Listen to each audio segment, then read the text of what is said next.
WhiskyJason here, whiskey from the viewpoint of an American in Germany tasting rare and exotic whiskeys. Today I'm in Scotland. I'm at the Glasgow 1770 distillery, single malt Scotch whiskey, and it's a limited edition release for Kirsch import, which is Germany. It's an exclusive for Germany. 708 bottles. I have bottle number 322, by the way. And this was a sherry butt, and it's bottled at 62.1%. So this is amazing. All right, so the big thing that I forgot when I did my bottle share about this is it's a 0.5 liter bottle.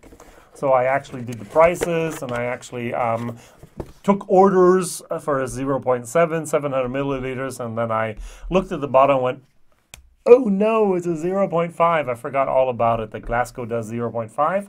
It's high enough that it doesn't actually look like it's a 0.5, but it is. All right. So this is over here in Germany, 79 euros 90. Whiskey base 168005. And at the moment, this is one of these hyper bottles because they're all sold out. This was cask number 174. And as I said, there were 708 bottles. And this was distilled in 2015 and bottled in 2020. So it's almost 5 years old. Maybe it is 5 years old. It's basically almost a 5-year-old whiskey. I don't have the months here that actually was distilled and bottled. And it's going for 150 euros. You're going to pay 300 euros per liter for this type of whiskey at the moment on the secondary market. Amazing for a 5-year-old whiskey at 62.1%. That's very, very high. Now let's nose it. It doesn't seem like it's 62.1%. It's like, wait, I mean, come on, it's nice. I didn't burn any of my nasal passages or anything. This was very well done. Now, what I don't know, and I should have asked someone beforehand, but it's now late in the evening, is this double or triple distilled? Now, Glasgow 1770 distillery had their first release, which was a double distilled single malt. Liked it. Then they went to the peated, skipped it, not a peat head. Then they went, and this just came out 2020, was the triple distilled. Didn't like it at all. I was not a big fan of it. Now, Kirsch import is actually a distributor. And so we do not have the 3-tier system in Germany, but we do have the three-tier system. So we have the producers in Scotland, we have the online shops, and also the local shops.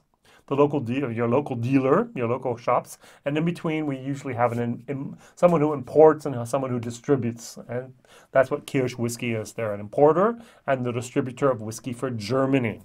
They're starting to expand a little bit more, and they have some great bottlings in their profile.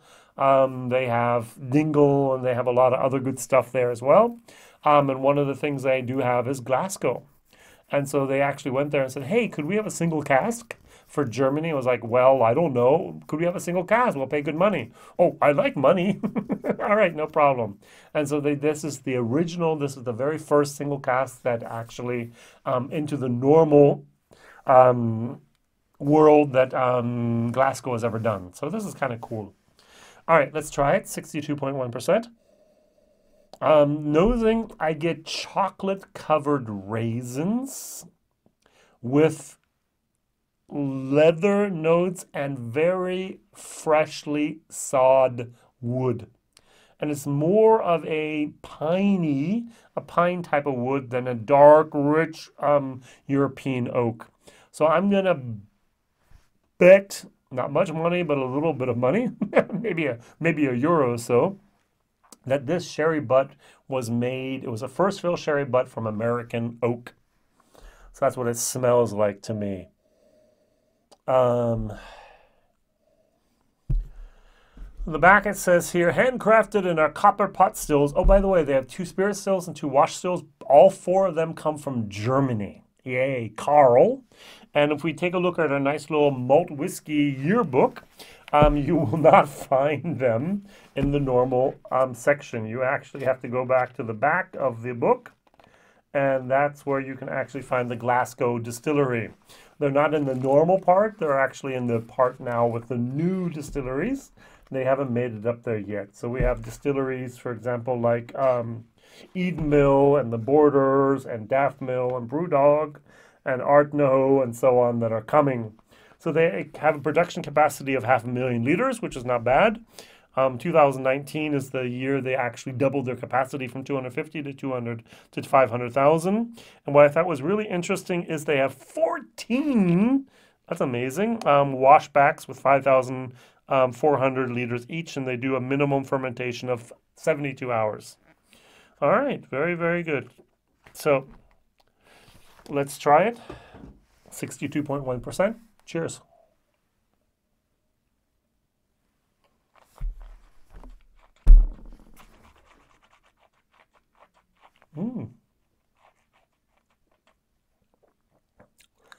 Yes, there's a little bit of heat.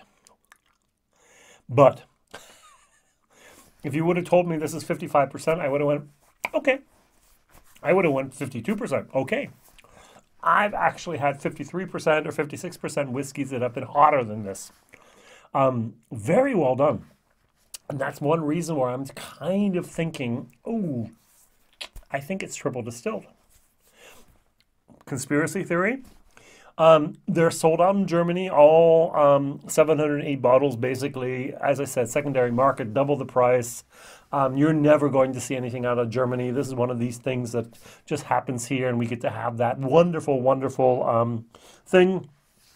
In my German video, I compared it to the Star Wars, which was also single release from Kirsch, here for Germany, from Australia. This has a lot more of a chaotic type of taste to it. I compared it to funk jazz, compared to a smooth jazz. Now, this is not a complex whiskey. This is basically like 4 tones on the piano, and it's like, da. There are not many transitions here. This is not one of the whiskeys, so I'm going to go, oh, I just love the smell, and I just love nipping on it. Sipping on it is what I think we say in English, not nipping. Nipping is what we do in German, nippen, not sipping. But it's a good whiskey. It's a very good whiskey for its age, and it's a fairly good whiskey for what's coming out of that distillery. Is it worth its price? No. I'm going to give this whiskey a B- on my scale, which is very high. I diluted this down. I'm going to dilute it down again. Wait a second. In my German video, I hate saying that in my English videos, and I do that a lot. I'm sorry. One more for good luck. So I've actually added almost 3 times as much water as I had liquid. So, and you can still see the color here. This is actually, even for a Scotch, a fairly nice color. All right, as I said, I did 3 big drops, and there wasn't much in there originally. I'm going to say this is around 20-25%. On the nose, it's getting weaker. There's a very slight sherry moment. There's still a little bit of wood moment, and there's a little bit of malt moment here. I've actually diluted it down a little bit more than I did in my first video in German.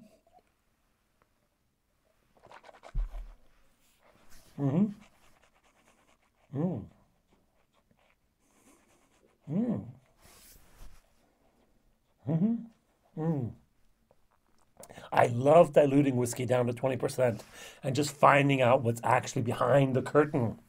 And what's behind the curtain is a nice, sugary, malty, light sherried moment.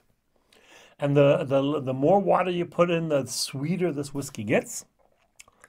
And I cannot find a single fault. Well done, gentlemen in Glasgow. You've actually earned the B-. Now, the value for money is a different proposition. This is actually more of a D whiskey. I am not normally prepared to pay €79.90 for this, even though it is 62%. Now, what I would do instead with that money, 70 some euros, is I would pull out one of my favorite whiskeys, and I think this was last year's Roy's Whiskey of the Year. It's a Glendronach 15. And if I just compare this very briefly to this, I'm going to actually declare this the winner. Not just in the value for money, as it is a 15-year-old, as it is 46%, as it is a nice mix of Pedro Jimenez and Oloroso sherry. We have that information here, which is sherry butt. So we don't know exactly what it was. And on the nose, as well as on the palate.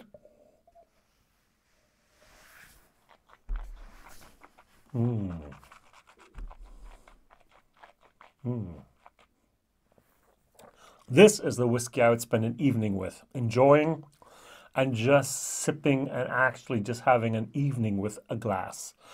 This is one of those exotic type of things where, oh, I'd like to try it, but would I buy another bottle if it was available? Nope.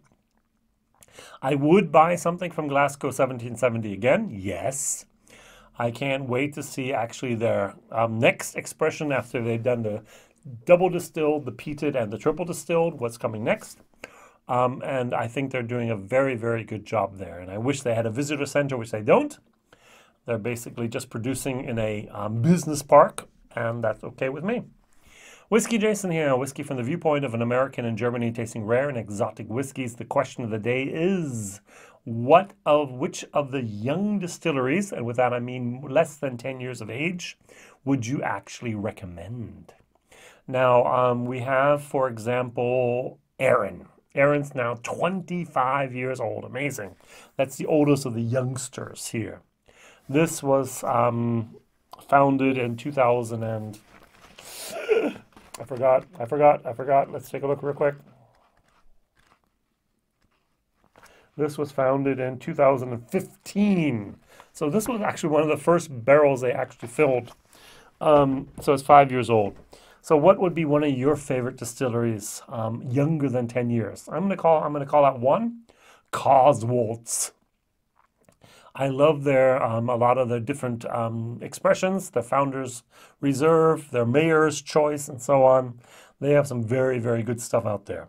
All right, WhiskyJason, whiskey from the viewpoint of an American in Germany, tasting rare and exotic whiskeys, usually whiskeys you will never get your hands on, but the Glendronach 15 is something you can get, and I actually find it better than that, especially in the value for money sector. Thank you very much. Like, subscribe, tell others about this, and maybe even share this video if you'd be so kind. Bye-bye.